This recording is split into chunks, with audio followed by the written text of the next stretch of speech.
Hello everyone. I am back today with an 8.5 by 11 layout using my How to Kill a Kit with Style for July. So I'm showing you my sketch from page maps that I chose to use for my inspiration today. I'm going through my sticker book and I am putting stickers along the entire edge of my glass media mat so that I have them at the ready to pull and add to clusters as I work on my layout. Originally, I really wanted to do something totally different and not a sketch for my collaboration with Crystal today for her Off the Board July series, but in the end, I just decided to go with a sketch. So that's what I did. Okay, so I'm going to use this Bow Bunny paper that I absolutely love, but I'm going to use the other side, not the side with the hearts on it. I know.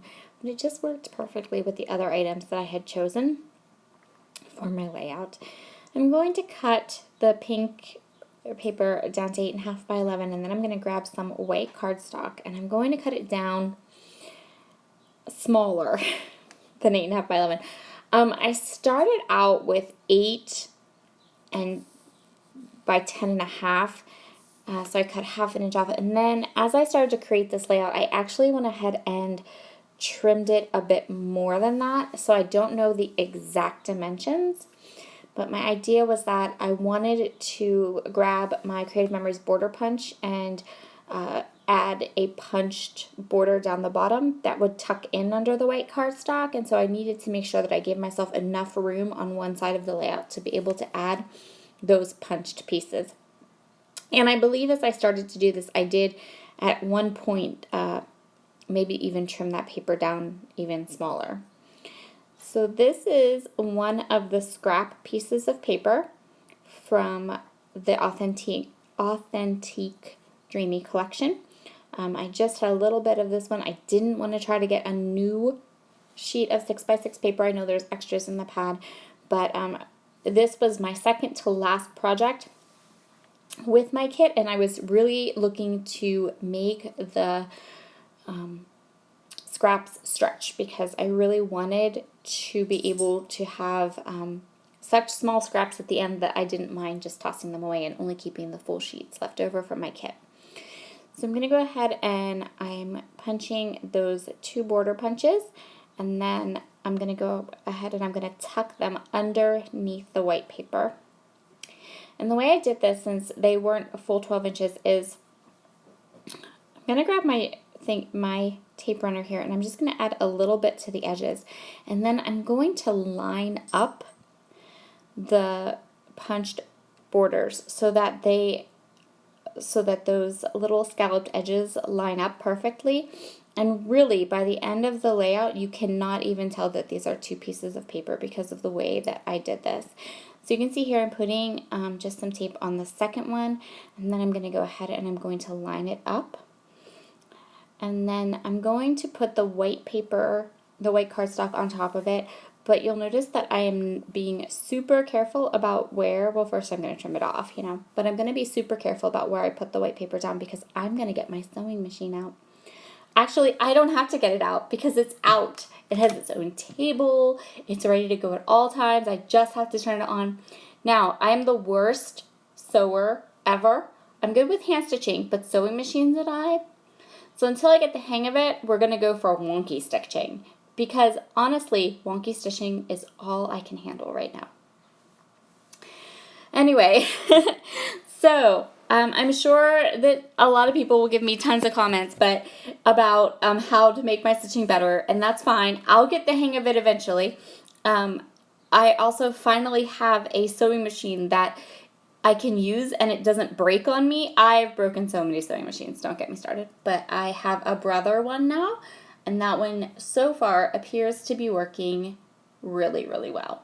So super happy about that. Now I'm going ahead and I'm taking more of the scraps from my kit and I'm just putting lots and lots of different layers behind my photo. I think I do 3 or 4 different layers, and I use both sides of the double-sided pattern papers that I've chosen, and I'm just going to layer everything up. This photo is from December. It's a photo of my niece Ella. You know how much I love to scrapbook. my nieces. Almost as much as I love to scrapbook my boys. But it's super fun to do girly layouts. I just gotta throw that out there. Excuse me. So at this point, I'm running out of doilies. This is this is half of a Cambridge doily. I'm going to try to make this half of a Cambridge doily work. But I actually have to go into my stash and grab my very last full Cambridge doily. But no sweat. I sent a message to my bestest scrappy pal, Christina, and she's like, I'll put a stack of Cambridge doilies in your next kit from the Secret Not Secret Kit Club, so we're all good. Until then, though, I am doily deficient because I only have that half and another one that's cut in half. So I'm going to turn this down a little bit. This area of my layout is very, very, how do I put this? True to the sketch, let's put it that way. And so is my title placement, and then I kind of go off the rails a little bit, but not too bad. So I'm going to go ahead and stick down this doily and that banner and then my picture. And then we can start to work with all of those stickers that are still stuck to the end of my glass media mat. So I'm just going to go ahead and put my photo here. And now, oh wait, no, title. We're going to use the title. So I have a couple pieces that have some really dark areas, and I decided I would just use these stickers that are in the sticker book to do my title. I'm going to use a T-square ruler to make sure that the title is straight or straight-ish, because you know what? Even with a T-square ruler, stuff isn't straight completely. My eyes are crooked. That's just the way it is. Okay, so now the stickers and some of the die cuts. Some of these stickers are clear, and so the clear stickers have to, because I'm a little OCD about this, but in order for me to be cool with the clear stickers, they have to be on the bottom of the layer. So they have to be right on the white cardstock where they will just blend in, and you're not going to see stuff underneath them, and they're not going to look weird. So I'm just putting the clear stickers right down on the bottom of my clusters, and then I will work up from there. And I just pulled these 2 die cut pieces that I took from the die cut pack, and I'm going to use these old pop dots. I'm really on this kick right now to use up stuff. I want to throw away empty packages of embellishments. I've just been really on this kick. So I have to say, when it comes to using up the sticker book, this little trick of adding stickers to the end of my glass media mat, all the stickers I find that I think I can use on my layout worked fabulously. For this very reason, I didn't want to put these stickers back in the sticker book. So once they were there and they were on my glass media mat, I was determined that they were going to be part of my layout, which means this layout would do Chamel proud. There is more on this layout, so much more, because I was determined every sticker that was stuck to my glass media mat was going to end up on this layout. Also, as an aside, I love how this layout turned out. I think it's beautiful. It turned out just perfect.